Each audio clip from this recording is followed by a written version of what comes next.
What's up, everyone? Jangersall here from the Metal Maniacs. Today, I'm doing a little something different. In order to make some more content for the YouTube channel, I want to just maybe talk about some albums that are newer released and some stuff that really stands out to me, or even stuff kind of local to my area in a full album context. We don't do that a lot over on the podcast. Now, as far as being consistent on these, that would be the idea, but we do have the podcast that comes out every Tuesday. Also, as far as doing this kind of content, a little new to me because we kind of just have these free-flowing conversations on the podcast, so this might be terrible, but we hopefully get better as we go, and we learn a lot, and we keep pushing. But yeah, today I want to talk about a band that one of my friends showed me a few years ago, and they absolutely floored me. And this album, to me, is one of the standout albums of this year, even though it was released late last year, and I'll explain here in a second. So the band we're talking about, obviously you've seen No Cure. The album, or EP, I guess you could call it, I Hope I Die Here. This thing is raw, emotionally charged. It's metallic hardcore. It's not deathcore, and it's not hardcore, but it has a lot of elements of the hardcore, but enough metal in it to really keep me captured. So absolutely love this. These guys are from Birmingham, Alabama, and they're known for their fusion of aggressive hardcore death metal and punk influences. These guys were actually formed in 2021, and they gained recognition because they have an unwavering straight edge ethos. So in 2023, they came out with their debut EP, The Commitment to Permanence. It had songs on it like Parasite,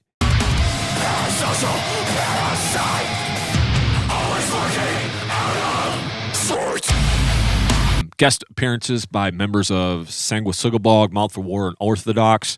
So heavy hitters right off the bat with their debut EP. December 6, 2024. So I'm still almost counting this album as this year's album just because it's at the end of the year in December. So I Hope I Die Here. This was released through SharpTone Records with bands on it like Better Lovers, Dying Wish, and Foreign Hands. The exploration of dark themes and just the pure metal on it bleeds through. And we'll get into a few featured tracks here. There is beatdown, there's hardcore, there's sludge, there's death influence, Slayer influence, kind of like Nails, Sanction, and Knock Loose.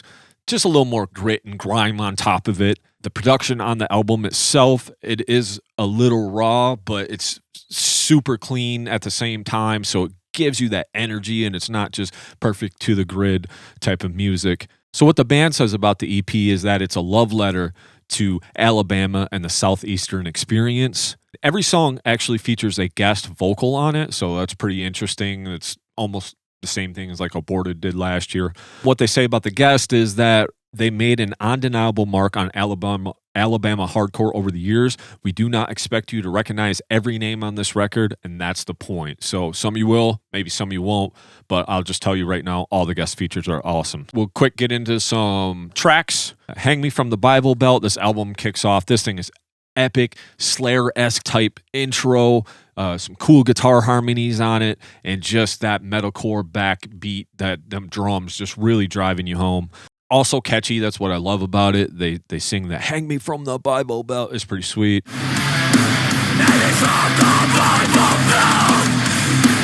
It steamrolls right into Don't Need Your Help. This track completely showcases the enduring vitality of beatdown hardcore. Another personal favorite of mine is Forced Coagulation. Its opening trem riff, just pure metal.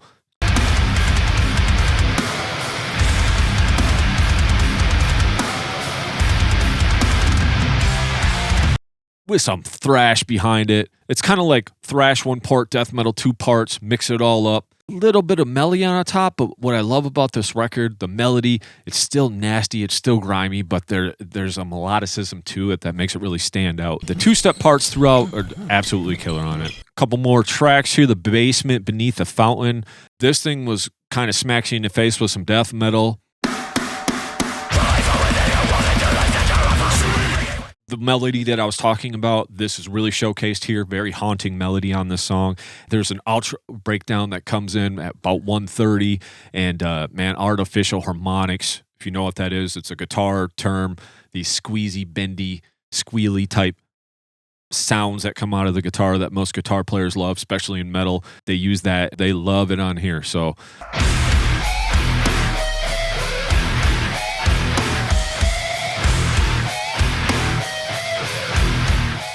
another track, Your Children Will Drown in the Burning River.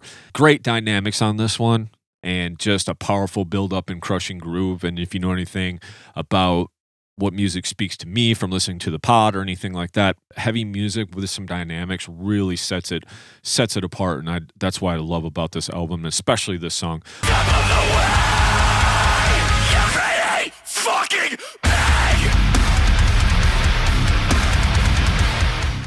Killer Frat Guy comes in. Definitely neck snapper, though. Man, you're just going to be headbanging the whole time. Killer Frat Guy. That album concludes perfectly with the song War Cry.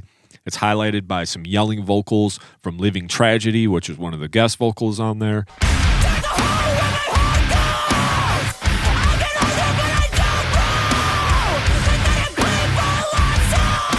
All in all, this record is absolutely awesome.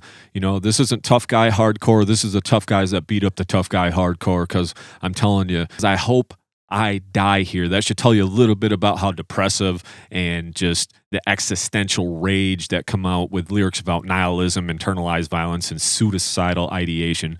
But it's honest, the vulnerability is what hits the hardest, and you could tell these guys are just playing their hearts out on this album. So some final thoughts on this EP. They're not reinventing the wheel. They're carving a weapon out of it and stabbing you through the heart.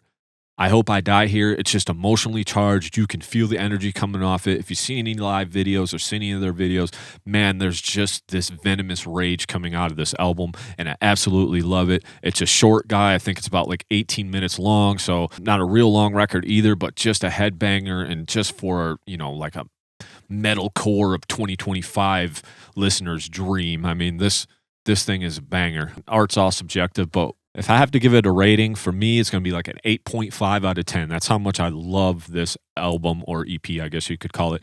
If you just love pain-fueled hardcore, this is definitely for fans of you. Don't sleep on this one. It is just about pure rage and kick-ass metallic hardcore. So, No Cure, I Hope I Die Here. Go check it out. Make sure you go listen to our podcast. Comes out every Tuesday. This was my first one of these, so hopefully I can keep this going, get better at it as I go. So thanks for at least watching it if you watched all the way this far. Love it if you guys subscribe. All platforms. Our podcast comes out every Tuesday. Also on the YouTube. Sometimes we'll have live show wrap-up, or we're going to hopefully have some more content like this. I want to be doing more of these and bringing more albums that I enjoy that are more relevant to the time, to our audience. So with that being said, you guys keep it metal. Much love. Peace.